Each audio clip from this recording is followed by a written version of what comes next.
அந்த வெற்றிவேல் முருகனுக்கு, என்னை வளர்த்தது முருகன். அந்த வீரவேல் முருகனுக்கு எனக்கு துணிச்சல் தந்தது முருகன்.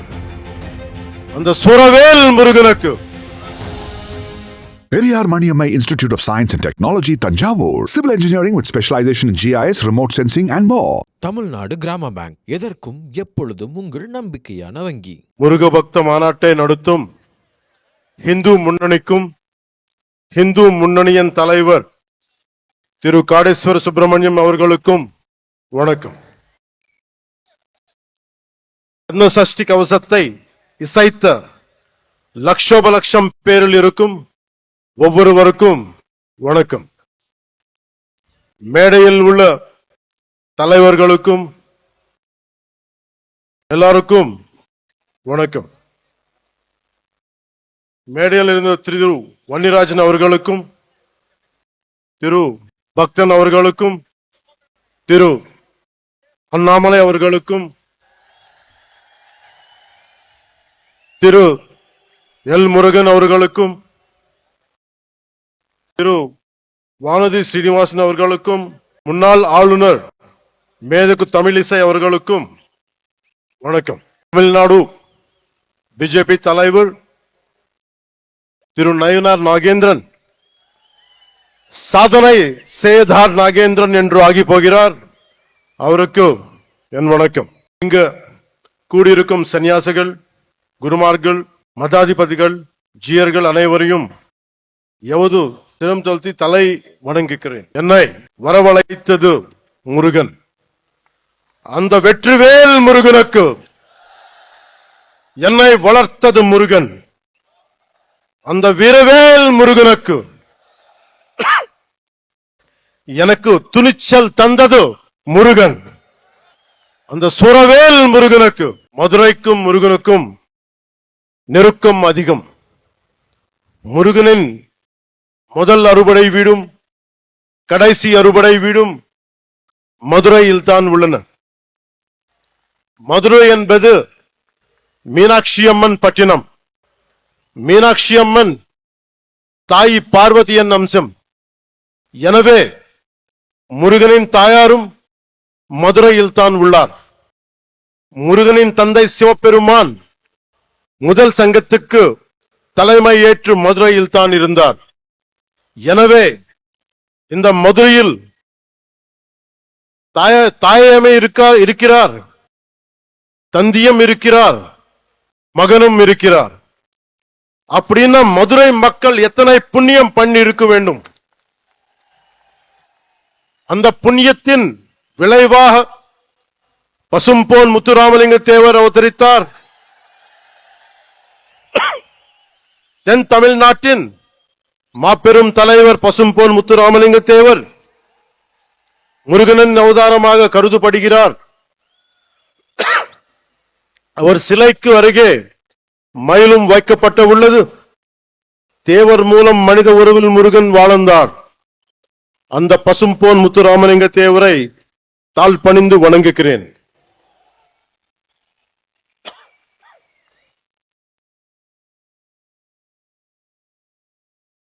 இப்போது மதுரையில் நடத்த ஒரு நிகழ்வை சொல்ல போகிறேன். இன்று மீனாட்சி அம்மன் கோயிலுக்கு போறோம், அருளை பெருக்கிறோம், குங்குமம் பெருக்கிறோம், பிரசாதம் கிடைக்கிறது. ஆனால் இந்த தலைமுறைக்கு தெரியாத ஒரு விஷயத்தை சொல்ல போகிறேன்.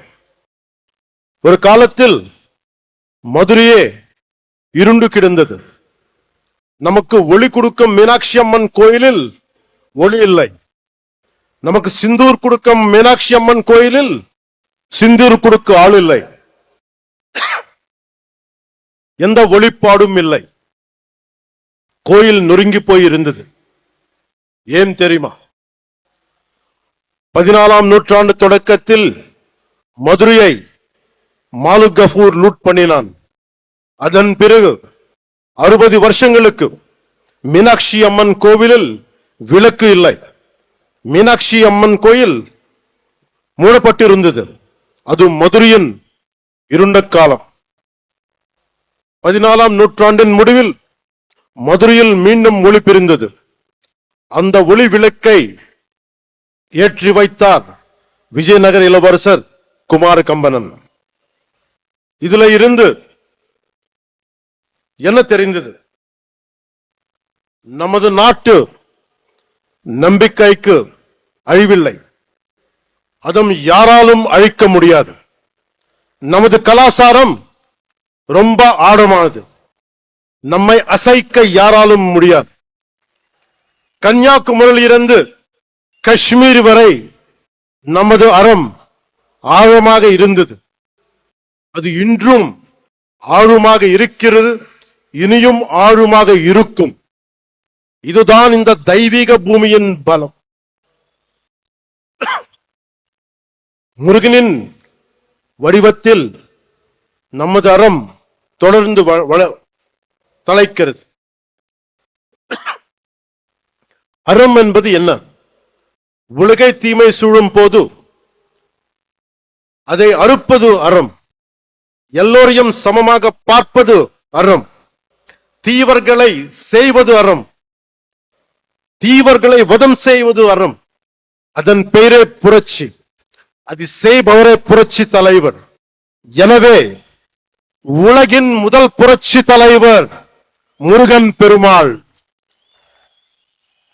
நம்ம எல்லோரும் இங்க வந்தது ஒரே ஒரு கடவுளுக்காக, புரட்சி தலைவர் முருக பெருமானுக்காக, உலகின் முதல் புரட்சி தலைவருக்காக.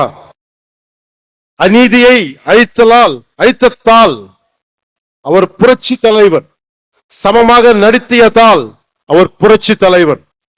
அந்த வெற்றிவேல் முருகனுக்கு, அந்த வீரவேல் முருகனுக்கு, அந்த சுரவேல் முருகனுக்கு. ஒரு கட்சி தலைவர் கேட்கிறார்,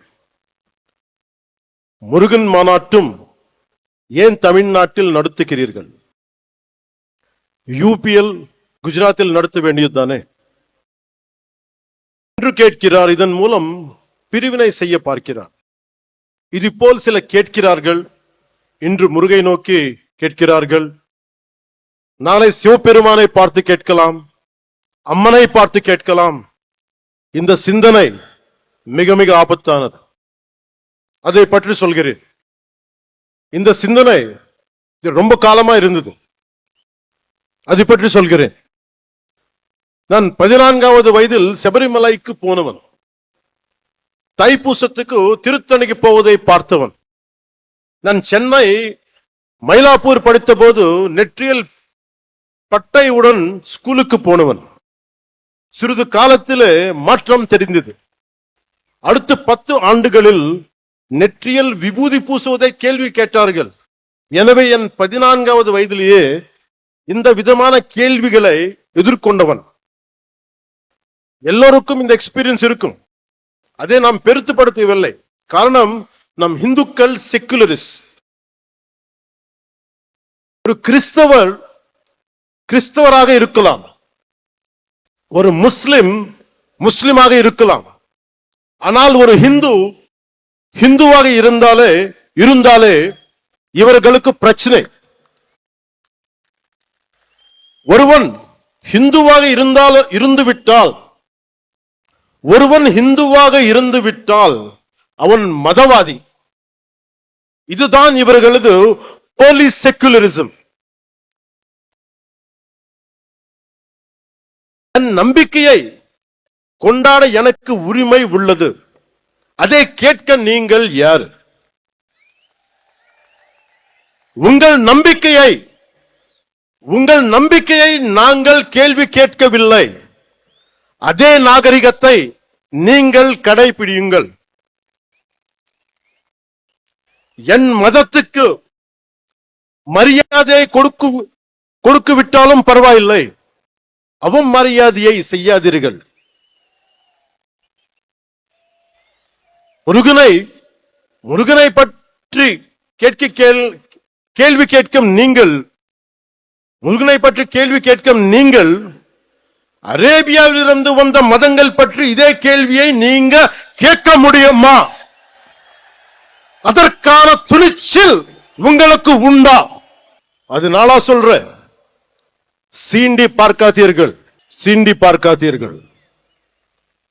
சாது மிரண்டால் காடு கொள்ளாது, సాధు మిరండాల్ కాడు కొల్లాదు. సజ్జనుడికి కోపం వస్తే, సహనంతో ఉన్నవాడి కోపం వస్తే వాడిని ఆపటం ఎవరి తరం కాదు. మురుగన్ தமிழ் கடவுள், ஆனால் அவர் எல்லா இடத்திலும் பறந்து இருக்கிறார். வட இந்தியாவில் கார்த்திகேயராக, ஆந்திராவிலும் கர்நாடகத்திலும் சுப்பிரமணியராக, தமிழ்நாட்டில் முருகராக இருக்கிறார். முருகப்பெருமான் உலகம் முழுதும் பறந்து இருந்தாலும் அவரது பாதம் தமிழ்நாட்டில் ஊன்றி இருக்கிறது. எனவே அவரது மண்ணை வணங்குகிறேன். அதனால்தான் முருகப்பெருமானுக்கு மதுரையில் மாநாடு நடக்கிறது. அதனால்தான் இந்த மாநாட்டுக்கு நாம் எல்லாமே வந்திருக்கிறோம். இங்கு சிலர் நிறத்தை வைத்து அரசியல் செய்கின்றனர். நமக்கு நிறத்தில் எந்த பேதமும் இல்லை, நமக்கு நிறத்தில் எந்த பேதமும் இல்லை. கிருஷ்ண பகவான் கருப்பு, காளி மாதா கருப்பு. நாம் நிறத்தின் வழியாக பார்ப்பதில்லை, அகத்தின் வழியாக பார்க்கிறோம். ஆனால் இங்கு கருப்பு நிறத்தை வைத்து கடவுளை சீண்டும் கூட்டம் உள்ளது. நம்மை இணைக்கும் முருகனை சீண்டி பார்க்கிறது ஒரு கூட்டம். கந்த சஷ்டி கவசத்தை கிண்டல் செய்தனர். அவர்களுக்கு கிண்டல் செய்யும் உரிமை உள்ளது. அந்த உரிமையும் ஜனநாயகம் கொடுத்துள்ளது. அவர்கள் என் கடவுளை கேலி செய்தனர், என் கலாச்சாரத்தை கேலி செய்தனர், என் பண்பாட்டை கேலி செய்தனர், என் பார்வையை கேலி செய்தனர். கேட்டால் இதுதான் செக்குலரிசம் என்பார்கள். மற்றவர்கள் நம்பிக்கையை கொச்சைப்படுத்த அவர்கள் யாரு? முருகனை கேள்வி கேட்க அவர்கள் யார்? அறத்தை அசைத்த பார்க்க அவர்கள் யார்? அவர்களால் மற்ற மதங்கள் பற்றி இது போல பேச முடியுமா? அரேபியாவிலிருந்து வந்த மதங்கள் பற்றி அவர்களால் இப்படி பேச முடியுமா? நம் மதத்தை பற்றி மட்டும் ஏன் இப்படி பேசுகிறார்கள்? நாம் அமைதியானவர்கள், எல்லாவற்றையும் சகித்துக் கொள்ள கூடியவர்கள். மீனாட்சி அம்மன் கோவில் 60 ஆண்டுகள் மூடி கிடந்தும் பார்த்து கொண்டுதானே இருந்தோம். அந்த துணிச்சலால் பேசுகிறார்கள். பொறுமை என்பது கோழைத்தனம் அல்ல. இங்கு உள்ள முருக பக்தர்கள் அனைவரும் ஒரு பார்வை பார்த்தாலே போதும். ஒரு பார்வை. நம்ம கடவுள்னு திட்டுறது கூட்டம் காணாத கூட்டம் ஆகிவிடும். சிவபெருமானை நெற்றிக் கண்ணை திறந்த பூமி இது. இன்று இந்த கூட்டம் வரும், நாளை இன்னொரு கூட்டம் வரும். எத்தனை நாள் பொறுப்பது? முருகனை பற்றி இழிவாக சொன்னால் உங்கள் இதயம் நொறுங்க வேண்டாமா? நீங்கள் துடிக்க வேண்டாமா? பதற வேண்டாமா? நம்மை காப்பாற்றும் முருகனை நாம் காப்பாற்ற தேவையில்லை. ஆனால் நம்மை காப்பாற்றுவதற்கு கைமாறு செய்ய வேண்டாமா? நன்றியை காட்ட வேண்டாமா? நம்பிக்கையை சொல்ல வேண்டாமா? இந்த மாநாட்டிலேயே இப்போது ஒரு முடிவுக்கு வருவோம். எப்படி மின்னல் கண்களை குருடாக்கமோ, எப்படி காற்றாற்று வெள்ளம் கரைகளை உடைக்கமோ, அது போல பொங்குவோம். நான் உங்களுக்கு அறைகூவல் விடுக்கிறேன். அநீதியை தட்டி கேட்க திருளுவோம். அறத்தை காக்க அனைவரும் எழுவோம். முருகன் நீதியை காப்பாற்ற புறப்படுவோம். இந்த முருகுப்படை திற்றது கூட்டத்தை தகுர்க்கும். இப்படை தோற்கின் எப்படை வெல்லும். இப்படை தோற்கின் எப்படை வெல்லும். அன்பு என்பது பலவீனம் அல்ல, அது துணிவின் அடையாளம், வீரத்தின் ஆன்ம, வெற்றியின் படிக்கட்டு. அன்பால் இணைவோம், ஆவேசத்தால் வெல்வோம். சூரபத்மனை வதம் செய்த புரட்சி தலைவர் பாருங்கள். இது கலியுகம். முருகன் நேரில் வரமாட்டார். நாமே முருகனின் உணர்வாக மாறுவோம். நாச சக்திகளை நிர்மூலம் செய்வோம். இந்தியா அரசமைப்பு சட்டம் நமது அறத்தை காக்கிறது. அரசமைப்பு சட்டம் இல்லாத காலத்தில் மாலிக் கஃபூர் வெறியாட்டம் போட்டான். ஆனால் கடந்த 75 ஆண்டுகளாக அரசமைப்பு சட்டம் இருக்கும் போதே ஒரு கூட்டம் ஆடுகிறது. காரணம், நாசசக்திகளை ஆரம்பத்திலேயே கிள்ளி எறியாமல் விட்டுதான். மகாகவி பாரதி சுந்தர தெலுங்குன்னு சொல்லியிருக்கார். அந்த தெலுங்குல ஒரு 2 நிமிடம் பேச என்னை அனுமதிக்குமாறு கேட்டுக்கொள்கிறேன். சொல்றதுக்கு முன்னாடி செக்குலரிசம் பத்தி சொல்றேன். நம்ம நாட்டுல secularism is a convenient word for a lot of people in our country, specifically atheists who doesn't believe in God. What these atheists say, they don't believe in God.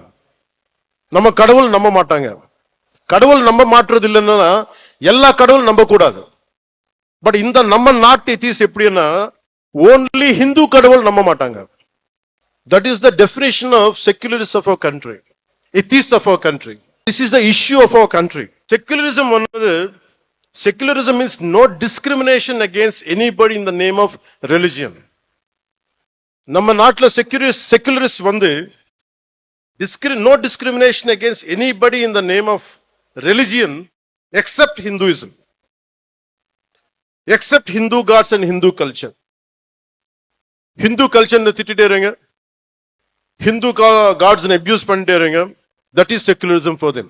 They don't have the guts to point out any other religion except Hindu dharma. இந்த நாத்திகர் கூட்டத்துக்கு, secularist கூட்டத்துக்கு அரசமைப்பு சட்டம் கொடுத்த one great weapon is there. அது என்ன? freedom of speech, பேச்சு சுதந்திரம், இஷ்டத்துக்கு பேசுறது. நம்ம கடவுளை திட்டுறது பழக்கமாயிடுச்சு. இவர்கள் கடவுளை திட்டினாலும் நம்ம எல்லாரும் கோவப்படக்கூடாது, கவலைப்படக்கூடாது. ஏன்னா அது பேச்சு சுதந்திரம். அவர் திட்டிட்டே இருப்பாங்க, நம்ம மட்டும் நிம்மதியா இருக்கணும். ஏன்னா நீங்க இந்துக்கள். இது மாறணும். This has to change.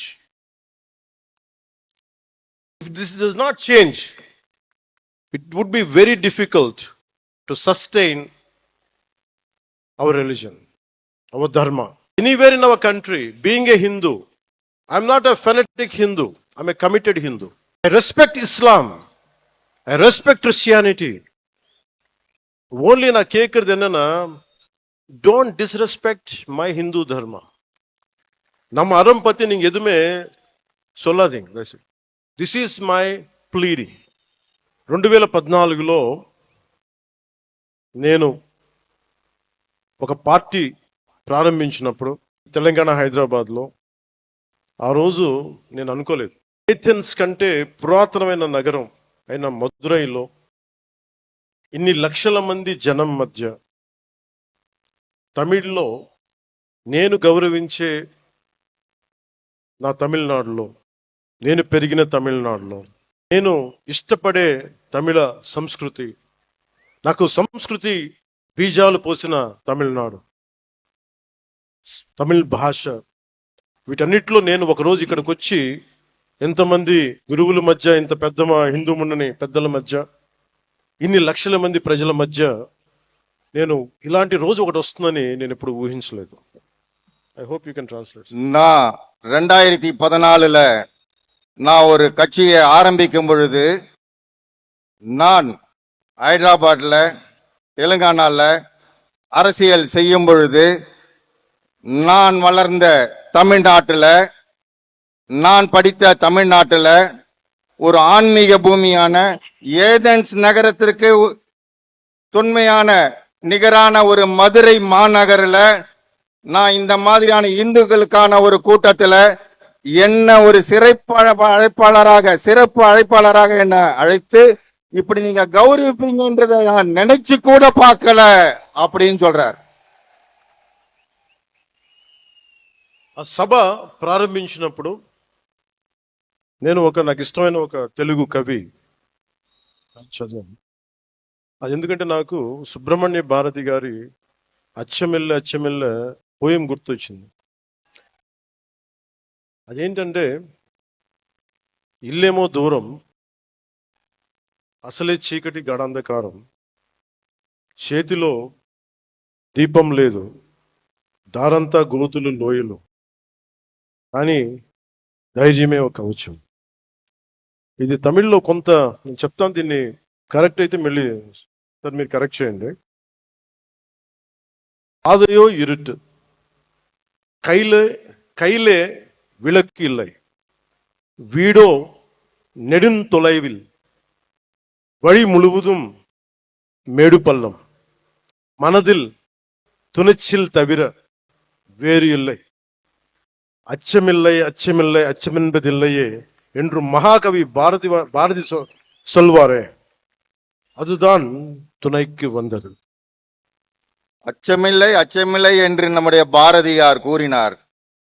அதை எப்படி என்றால், வீடு தூரத்தில் இருந்தது, ஆனால் கண்ணுக்கு தெரியவில்லை, இருட்டாக இருந்தது, மேடு பள்ளங்கள் நிறைய இருந்தன, ஆனாலும் தைரியம் ஒன்றே அதை கொண்டு அந்த இடத்தை சேர முடிந்தது. அதைத்தான் அவர் அச்சமில்லை அச்சமில்லை அச்சமில்லை என்பதை தைரியத்தோடு நாம் செய்து கொண்டால் எதையும் வெற்றி அடைய முடியும் என்பதை அவர் கூறுகிறார். அதான் திருத்தி சொல்ல சொன்னார். నేను ఈరోజు ఇలా నిలబడగలుగుతున్నాను అంటే నాకు మురుగన్ చూపించిన దారి, ఆయనకి నా మీద ఉన్న అపారమైన భక్తి. ఆయన చూపించిన దారి ఏంటంటే ధైర్యం, వీరత్వం, ప్రేమతో నిండి ఉంటుంది. முருகன் என்னுடைய கடவுள், எனக்கு தைரியத்தை கொடுத்தவர் அவர்தான். அவர் கொடுத்த ஒவ்வொரு வழியையும் தைரியத்தையும் பார்த்துதான் இன்னைக்கு நான் இந்த இடத்துல நிக்கிறேன்றத சொல்றாரு அவர். మురుగన్ చూపించిన దారిలో నడిస్తే విజయమే వస్తుంది, మంచి కోసం మార్పే తెస్తుంది. முருகன் காட்டின வழியில நாம நடந்தா நல்லதே நடக்கும், வெற்றியே நடக்கும், நமக்கு எல்லாமே நல்லதே நடக்கும், வெற்றி தான் நடக்கும்ன்றத அவர் சொல்றாங்க. ఈ దారి కష్టమైనది, కానీ బలాన్నిచ్చేది, ధైర్యాన్ని నింపేది, అనుకున్నది సాధించేది. இந்த பாதை மிக மிக கடினமானது, ஆனா இந்த பாதையை நம்ம கடந்துதான் ஆகணும். அதுக்கு முருகனை நினைச்சு நம்ம கடுமையாக போராடி நிச்சயமாக வெற்றி அடைய வேண்டும் என்ற நோக்கத்தோட போகணும்னு சொல்றாங்க. మనం వెళ్లే దారిలో, మనం ఎంచుకున్న దారిలో శత్రువులు, అరాచక శక్తులు ఉంటాయి, భయపెడతాయి. కానీ వీరవేల్ వెట్రివేల్ మురుగన్ తోడుండగా మనకేంటి భయం? நம்முடைய பாதையில ராட்சசர்கள், கொடுமையான ராட்சசர்கள் இருக்கிறாங்க.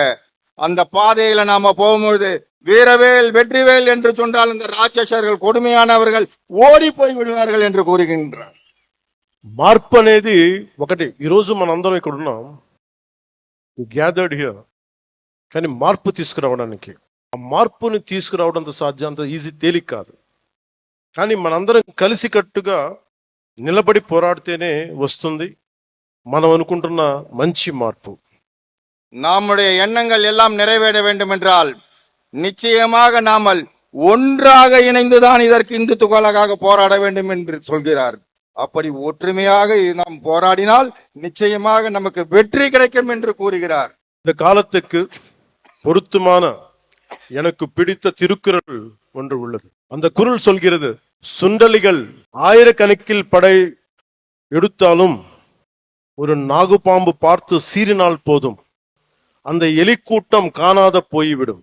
அதுபோல நமது எதிரிகள் எவ்வளவு பேர் இருந்தாலும் முருகனின் தந்தை சிவபெருமான் கழுத்தில் உள்ள நாகம் பார்த்தாலே போதும், காணாத போய் விடுவார்கள். நான் இதை உங்களுக்கு டிரான்ஸ்லேட் பண்ணணும்னு தேவையில்லை. எனவே மாற்றம் வருவது உறுதி. Change is bound to happen. మార్పు తథ్యం. మనం అనుకున్నది సాధిస్తాం, మన ధర్మానికి నిలబడతామని తెలియజేసుకుంటూ మీ అందరికీ నండ్రి vanakkam. Periyar Maniammai Institute of Science and Technology, Tanjavur. Civil engineering with specialization in GIS, remote sensing and more. Tamil Nadu கிராம பேங்க் எதற்கும் எப்பொழுதும் உங்கள் நம்பிக்கையான வங்கி.